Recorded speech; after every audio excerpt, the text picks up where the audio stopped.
nome do Pai, do Filho e do Espírito Santo. Amém. Ó vinde, Espírito Criador, as nossas almas visitai, e enchei os nossos corações com vossos dons celestiais. Vós sois chamado intercessor, do Deus excelso, o dom sem par, a fonte viva, o fogo, o amor, a unção divina e salutar. Sois doador dos 7 dons, e sois poder na mão do Pai. Por ele prometido a nós, por nós seus feitos proclamai. A nossa mente iluminai, os corações enchei de amor. Nossa fraqueza encorajai, qual força eterna e protetor. Nosso inimigo repeli, e concedei-nos vossa paz. Se pela graça nos guiais, o mal deixamos para trás. Ao Pai e ao Filho Salvador, por vós possamos conhecer, que procedeis do seu amor, fazei-nos sempre firmes crer. Amém. Nossa Senhora de Pentecostes, rogai por nós. Em nome do Pai, do Filho e do Espírito Santo. Amém. A paz de Jesus, irmãos, o amor de Maria esteja no coração de cada um de vocês. Nesse módulo nós vamos falar sobre como acontece a ação do Espírito Santo. Vamos estar falando sobre os carismas também.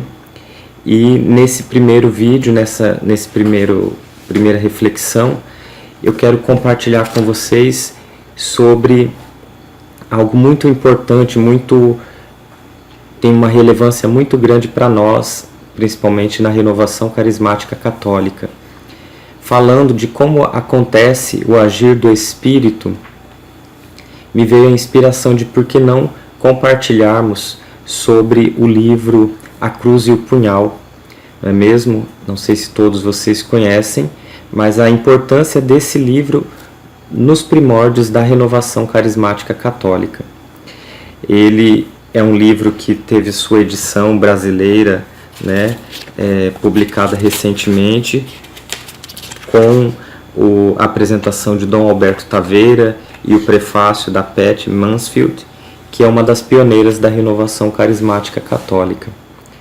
Eu vou estar compartilhando aqui alguns trechos, algumas experiências relatadas nesse livro. Não vou contar toda a história, até mesmo porque eu deixo aqui como indicação para que vocês leiam, para que vocês meditem com esse livro, que é A Cruz e o Punhal, de David Wilkerson. Esse livro tem a importância muito grande para nós, dado a experiência de Duquesne, da Universidade de Duquesne, em que os jovens se reuniram para um retiro sobre o Espírito Santo. E como preparação para esse retiro, o que eles combinaram? Rezar com fé expectante, ler os 4 primeiros capítulos dos Atos dos Apóstolos e ler o livro A Cruz e o Punhal.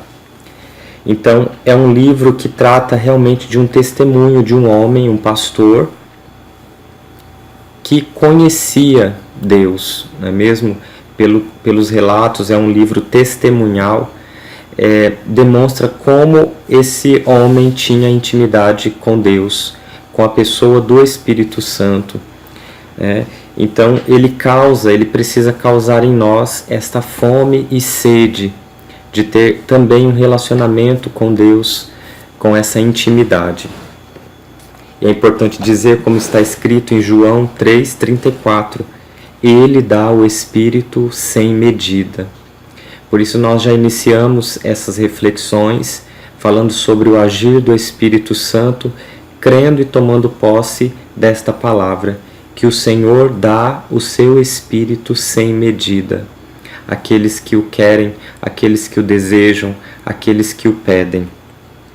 Falando rapidamente então sobre a história desse livro, A Cruz e o Punhal, um pastor, muito simples, de uma pequena cidade no interior aí dos Estados Unidos, teve então assim uma experiência, não é mesmo, com a pessoa do Espírito Santo, quando ele se pega folheando uma revista e vê uma notícia de um julgamento de 7 jovens, 7 adolescentes que seriam julgados por um crime de terem esfaqueado um outro jovem de 15 anos.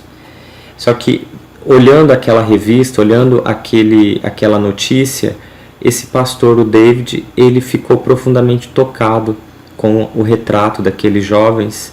O olhar daqueles jovens incomodou o coração, mesmo de David. E um pensamento começou a incomodá-lo, em que ele sentia no coração, ele ouvia uma voz como que dizendo para ele: vá a Nova York e ajude esses meninos. Vá a Nova York e ajude esses meninos. Isso começou a incomodar o interior de David. E a gente sabe muito bem que não é um pensamento comum, não é um pensamento qualquer. Sabemos bem a origem desse pensamento, que é o próprio Espírito Santo falando então aí com David. No primeiro momento ele pensou que aquilo era tolice, que ele tinha ali uma vida pacata, tranquila, satisfatória, uma igrejinha com em torno de 50 membros.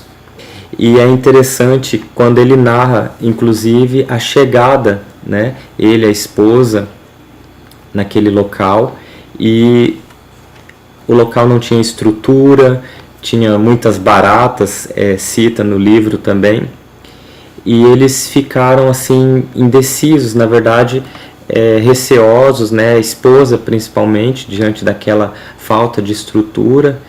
E ele cita no livro que, assim como Gideão, ele colocou a lã perante o Senhor. O que é isso? Colocar a lã perante o Senhor. Gideão, quando estava procurando conhecer a vontade de Deus para a sua vida, pediu que o sinal fosse dado pela lã. Colocou a lã no chão e pediu a Deus que molhasse a terra de orvalho, mas que deixasse a lã seca.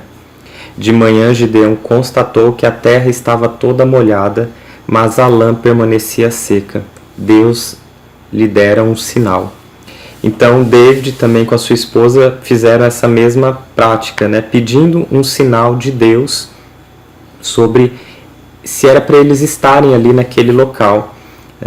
Então, ele cita, estamos dispostos a fazer a tua vontade, se conseguirmos descobrir qual ela é, Senhor, se é o teu desejo que fiquemos aqui. E ele então fala, que se for do desejo de Deus, para que eles tenham certeza que todos, unânimes, daquela comunidade, votassem a favor de que eles ficassem, que não houvesse divergência, mas que fosse voto unânime. E também que eles consertassem a casa, a instalação de fogão e geladeira, decentes. E para surpresa deles, quando a comunidade chamou-os de volta para dentro da igreja, um dos representantes disse então a eles, votamos todos e concordamos que o Senhor seja o nosso pastor, 100%. Se resolverem ficar, consertaremos a casa pastoral, colocaremos um fogão novo e outras coisas que precisarem. E a irmã Williams disse que será preciso ainda dedetizar a casa também, ou seja, a confirmação, o sinal de Deus. Deus falando, o Espírito agindo, o Espírito de Deus falando com clareza ao coração daquele homem e daquela mulher, de que ali era o local para a missão a que o Senhor estava chamando eles. Então, esse é um primeiro relato que eu quero colocar aqui para aguçar o nosso interesse, e no próximo vídeo nós vamos dar continuidade falando sobre a ação do Espírito na vida de David no livro A Cruz e o Punhal.